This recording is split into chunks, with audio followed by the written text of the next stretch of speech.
안녕하세요 여러분, 써뉴쌤이에요. 노화에 따른 변화와 질환 네 번째 시간입니다. 제 강의를 듣고 나시면 좋아요와 구독을 꼭 눌러주시기 부탁드립니다. 본태성 고혈압. 우리나라 사람들처럼 아시아인들은 대부분 본태성 고혈압이 많아요. 본태성 고혈압이란 원인을 딱 꼽지 못하는 고혈압을 말합니다. 그래서 추측을 할 뿐이죠. 유전, 흡연, 과도한 음주, 스트레스, 짠 음식, 운동 부족, 비만 이 중에 하나일 것이다 라고 추측을 하는 것이 바로 본태성 고혈압입니다. 한마디로 말하면 혈관의 노화로 인해서 오는 혈압이다 라고 보시면 돼요. 자, 그 다음에 2차성 고혈압, 속발성 고혈압은 합병증 고혈압이라고도 해요. 여기서 2는 두 이자를 말해요. 두 번째로 고혈압이 온다. 이 자신이 이미 심장병, 신장질환, 내분비, 당뇨병 질환이 있는 거예요. 그래서 이 병이 원인이 돼서 두 번째 합병증으로 고혈압이 오는 상태를 2차성 고혈압, 합병증 고혈압, 속발성 고혈압 이렇게 부르죠. 자, 그러면 임신 중독증이 있는데 여기에서 임신 중독증은 임신을 하게 되면 주수가 이제 20주를 향해서 가게 돼요. 20주 전까지는 괜찮지만 20주가 넘어가게 되면 뱃속에 태아의 배설물이 많아지게 돼요. 이 배설물을 엄마의 콩팥을 빌려서 밖으로 내보내게 되는데 임신 전에는 알지 못했어요. 나의 키드니 콩팥이 기능이 좀 떨어진다는 거를. 근데 임신을 해보니 알게 되는 거죠. 그래서 태아의 성장이 이제 주수가 커질수록 배설물은 많아지는데 그 많아진 배설물을 그때그때 바로바로 버리지를 못하게 되는 거죠. 그러면서 엄마의 혈관 속에 그 찌찌가 떠돌아다니게 돼요. 그 찌찌로 인해서 압력이 올라가는 상태가 되는데 그래서 그것을 임신 중에 생긴 독소가 몸 안에 쌓였다. 그래서 임신 중독증 또는 임신성 고혈압 이렇게 말합니다. 그래서 높은 압력에 의해서 태반이 이제 박리가 되는 일이 생기죠. 조기 태반 박리. 그래서 아이가 사산되는 일이 발생하기도 합니다. 그래서 우리가 주변에서 임신 중독증이 너무 심해가지고 아예 출산을 하지 못하거나 또는 힘들게 하나만 낳으신 분들을 보실 수가 있어요. 자, 그래서 이런 임신 중독증은 임신을 하지 않으면 알 수가 없다는 것이 단점이에요. 자, 그 다음에 고혈압 약물 치료에 대한 편견. 이 편견이라는 것은 치우칠 편자에 볼 견자예요. 한쪽만 계속 보고 있다 이런 말이죠. 너는 왜 이렇게 편견이 심하니? 이런 말. 편견이 있다는 것은 나쁜 말이에요. 자, 우리나라 사람들은 유대인보다 똑똑하다고 했어요. 유대인들은 평균 IQ가 100이래요. 그런데 우리나라 사람들은 110이래요. 옥스퍼드대에서 연구했죠. 세계에서 똑똑한 민족은 누구일까? 그랬더니 저희가 나왔어요. 자, 우리가 이렇게 똑똑하기 때문에 문제점이 좀 있어요. 일단은 똑똑하니까 따지는 거 좋아하고 분석하는 거 좋아하고 누구를 좀 비방하는 것도 상당히 좋아하죠. 이 비방한다는 것은 많이 알기 때문에 비방이 가능하다는 거죠. 자, 그래서 내가 어떤 한 가지 병을 3, 4년 이상 앓게 되면요. 의사 꼭대기에 올라가 있어요. 그래서 닥터가 말합니다. 아, 이제 혈압이 잘 조절이 안 돼서 약을 좀 바꿔야겠어요. 이러면 환자가 이러죠. 아, 나 그 약 싫다고. 그 약 발암물질 있다고 나왔다고. 난 옛날 약 먹고 싶다고. 이렇게 말을 합니다. 그러면 닥터가 아니에요. 전혀 그렇지 않아요. 이렇게 설명을 해도 소용이 없어요. 그래서 그 약을 이제 억지로 받아오죠. 받아와가지고 집에 와서 버려요. 버리고 예전 처방전을 가지고 병원을 쇼핑하고 다니세요. 너 이 약하고 똑같이 나한테 처방해줄래? 안 해줄래? 그래서 해준다고 하는 병원에 다니시고 안 해준다고 하면 그 병원을 안 가세요. 그래서 이제 거기서 끝나지 않고 이렇게까지도 하세요. 그래서 책에 나온 거예요. 혈압약 한 달치를 가지고 이렇게 약을 드시는 분들이 의외로 있어요. 자, 증상이 없으면 먹지 않아요. 혈압이 올라가지 않으면 먹지 않아요. 어제도 120, 그제도 120, 나 이제 안 먹을래. 이렇게 한다는 거죠. 자, 그 다음에 이제 두통이 있을 때만 약을 드세요. 그러면 두통이 있을 때 왜 드시냐고 물어보면 이렇게 말해요. 아, 혈압이 올라가니까 머리가 아프잖아요. 그래서 혈압이 올라간다고 느낄 때 약을 드시는 일이 있어요. 자, 그 다음에 이제 혈압약을 오래 먹으면 몸이 약해진다고 생각하는 잘못된 상식을 갖고 계세요. 그리고 어제도 120, 그제도 120, 엊그저께도 120이니까 나 안 먹어. 혈압이 조절되면 약을 먹지 않아도 된다. 이런 잘못된 생각을 갖고 계세요. 이거 모두 다 잘못된 생각이다. 한번 혈압약을 시작했어요. 그러면 의사의 지시가 있지 않는 한 내 마음대로 약을 끊거나 느리거나 줄이거나 하면 안 된다.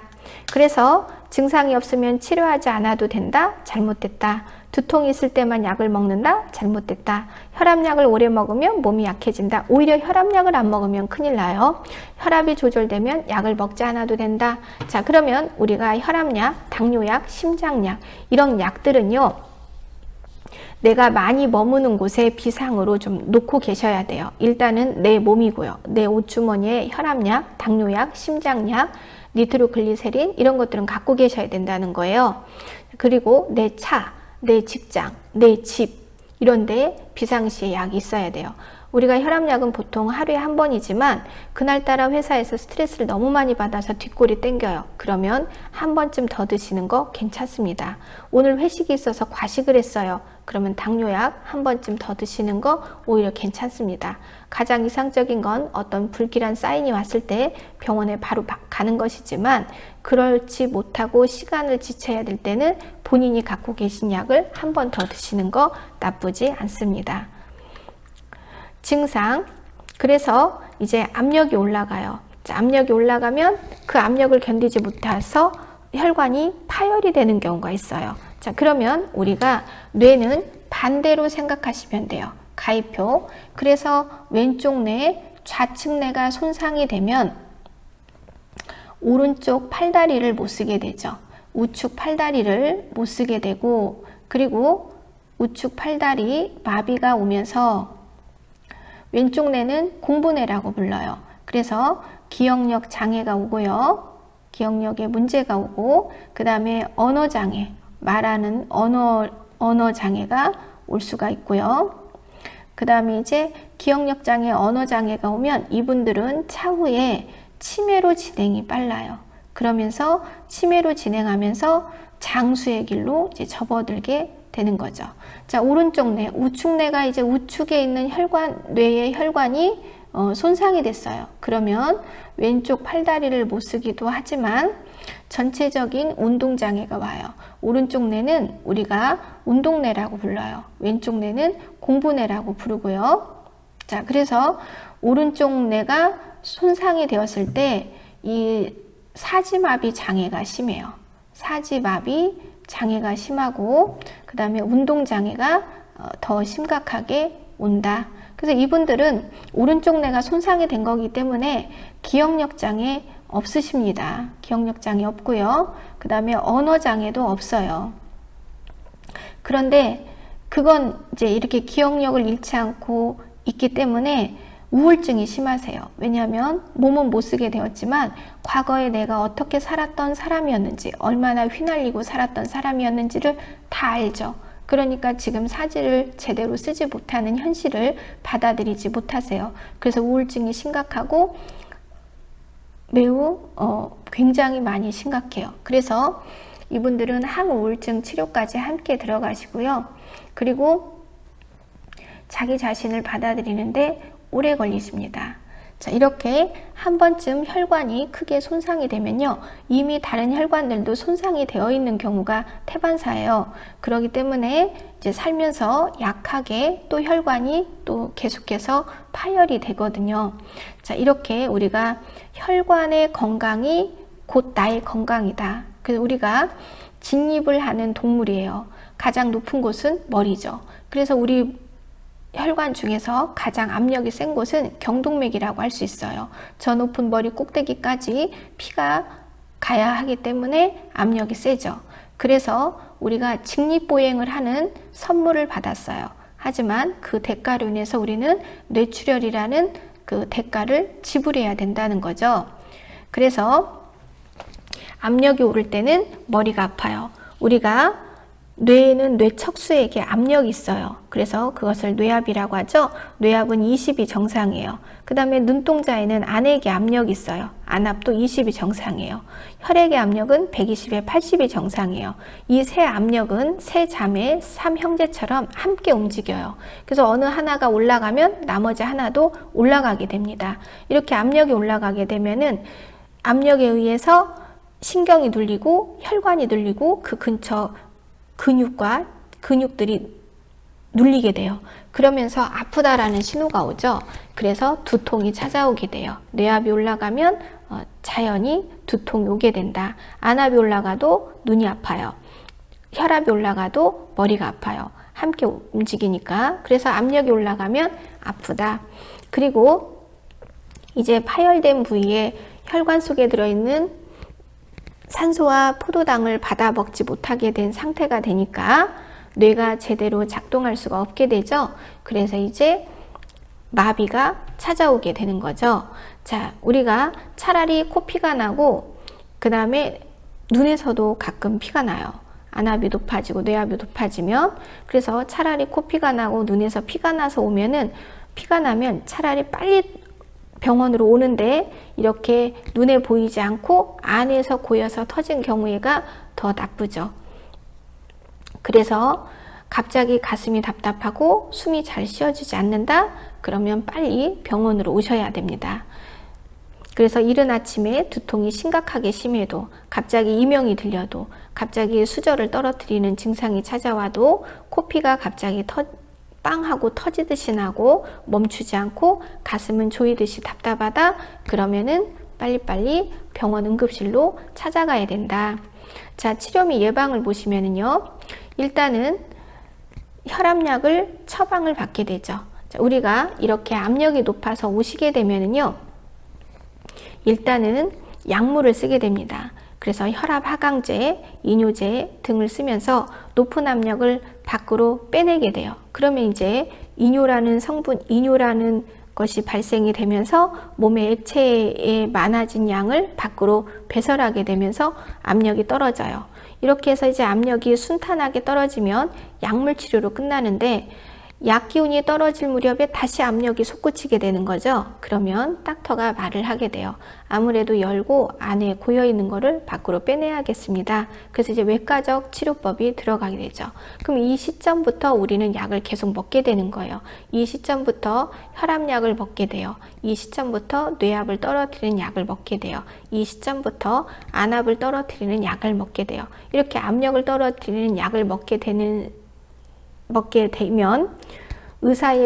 의사의 오더가 없이 내 마음대로 약을 끊거나 줄이거나 중단하거나 늘리거나 하면은 안 된다. 자, 그래서 혈압약은 의사에게 처방받아야 되고, 그리고 항상 의사와 상의해야 된다. 자, 그리고 혈압약은 규칙적으로 혈압약을 먹으면서 규칙적으로 혈압을 측정하고 관찰하도록 한다. 그리고 평소에 압력이 올라가는 습관은 버리도록 한다. 그래서 고염 시기, 저염 시기로 바꾸고, 고지방 식사, 저지방 식사로 바꾸고, 그리고 한 번에 압력이 발생되는 운동을 심각하게 많이 하지 않도록 한다. 그리고 심장에 무리가 가는 스트레스 받지 않도록 한다. 한마디로 말하면 혈액의 압력이 올라가는 생활 습관은 버리고 혈액의 압력이 올라가지 않는 습관으로 교체하도록 한다. 자, 그래서 우리가 혈관을 망가지게 하는 첫 번째는 담배예요.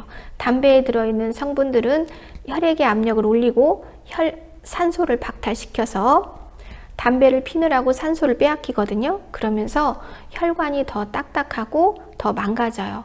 그리고 담배에 들어있는 성분들은 혈액의 압력을 올리죠. 그 다음에 나쁜 것은 바로 소금이에요. 소금은 또 혈액의 압력을 올리죠. 그 다음에 이제 기름기예요. 기름기는 적혈과 잘 뭉쳐서 혈전을 또 만드는 데 기여하기 때문에 우리가 흡연, 고염 시기, 기름기 있는 식사는 혈관의 나쁜 습관이다.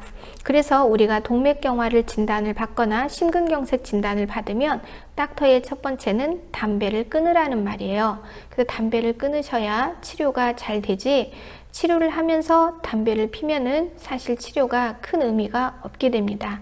차후에 이제 응급실에 실려 오셔서 그때 담배를 끊지 못한 것을 후회하시는 분들이 많아요. 자, 그 다음에 이제 고혈압 관리 방법 그림을 한번 보시죠. 그래서 평소에 압력이 올라가는 것은 버리고 압력이 올라가지 않는 것은 좋다. 자, 그러면 고혈압을 예방하려면 살을 덜어내야 돼요. 체중 관리. 살이 많다는 것은 먹여 살릴 식구수가 많다는 거다. 자, 짠 음식, 고위험은 압력을 올린다고 했죠? 저염식기로 바꾼다. 규칙적인 생활을 하면 좋겠죠. 적절한 운동으로 심장에 압력을 좀 주는 것도 나쁘지 않아요. 자, 그 다음에 술을 한 번에 포금을 하는 것은 나빠요. 왜냐하면 알코올은 압력을 올리기 때문이죠. 흡연은 또 압력을 올리고 혈관을 손상시켜요. 그러니까 그 반대인 절주, 금연 좋다. 자, 이것을 외우려고 하지 마시고 이해하세요. 그 다음에 동맥경화.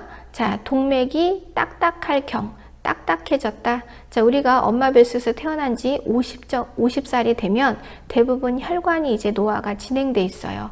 그래서 혈관 안에 오랜 시간에 걸쳐서 지방이 차곡차곡 쌓이면서 내부가 좁아지게 되는 동맥경화증이 찾아오게 되죠. 그래서 혈관 내부가 좁아지거나 또는 막혀 혈액의 흐름에 장애가 생기고 혈관벽이 굳어지는 동맥경화가 발생하게 된다.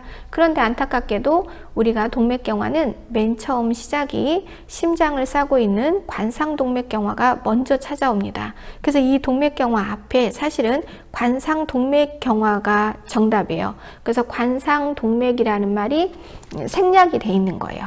관상동맥경화증인데 그냥 그 말을 생략을 했죠.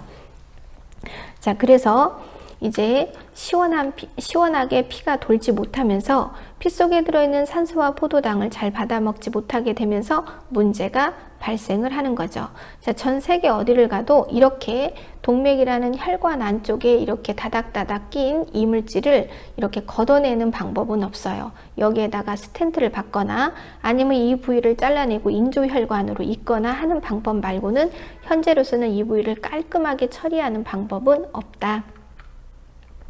자, 그래서 그렇게 뇌혈관이 막히거나 터졌어요. 그러면은 오른쪽이 막혀 있으면 전체적인 운동장애가 오고 왼쪽이 막혀 있으면 오른쪽 팔다리가 마비가 오면서 언어장애, 기억력장애가 오고 치매로 발전할 수 있다.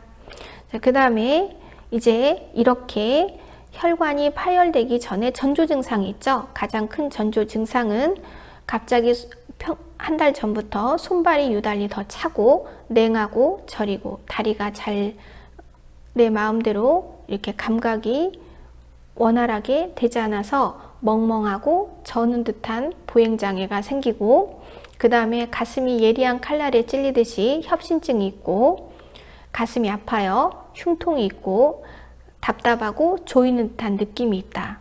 그리고 머리가 무겁고 뒷골이 당기고 어지러운 증상인 현기증이 있고 기억력 저하가 발생한다. 이런 것들이 이제 전조 증상이 될 수가 있죠. 그런데 우리가 이제 개인차가 있어요. 인내심이 많고 참을성이 많으신 분들은 이런 증상들을 이제 캐치하지 못하시고 한 번에 빵 터져서 이제 오시는 경우가 태반사죠. 자, 치료 및 예방. 흡연 시 발생하는 일산화탄소는 동맥 안쪽 벽을 손상하므로 일단 동맥경화증 환자는 첫째도 둘째도 금연을 먼저 지시를 내립니다. 그래서 입으로 불 때는 흡연 이제는 그만하셔야 되고요. 그리고 그 자신이 고혈압이 있다면 높은 압력인 고혈압을 관리를 잘 받도록 한다. 그리고 당뇨병은 혈관을 손상시키는 가장 심각한 병 중에 또 하나예요. 왜냐하면 우리 몸의 60조의 모든 세포는 포도당이라는 영양분을 받아 먹어야 되는데 당뇨병에 걸려서 인슐린이 잘 나오지 않으면 피를 실어나르는 중요한 장기인 이 혈관도 결국에는 포도당이라는 영양분을 받아 먹지 못해서 시들시들 망가지게 돼요. 그러면서 곳곳에 파이프에 문제가 생기면서 어떤 곳은 압력이 높고 어떤 곳은 피가 비어 허혈이 되고 이러면서 몸이 전체적으로 망가지게 되죠. 그래서 당뇨병 진단을 받았으면 나는 오늘 혈관 손상 질환을 진단받은 거와 같다. 그래서 당뇨병 환자들은 혈관 질환이 더 심해지지 않도록 항상 사지 말다는 따뜻하게 하고, 혈관에 나쁜 음식은 먹지 않고 혈관에 무리가 되는 것은 하지 않도록 한다. 그래서 저염식이, 저지방식이, 그 다음에 피떡이 좀 생기지 않도록 규칙적인 유산소 운동을 하는 거 좋다. 자, 그러면 다음 시간으로 이어지도록 하겠습니다. 수고하셨습니다.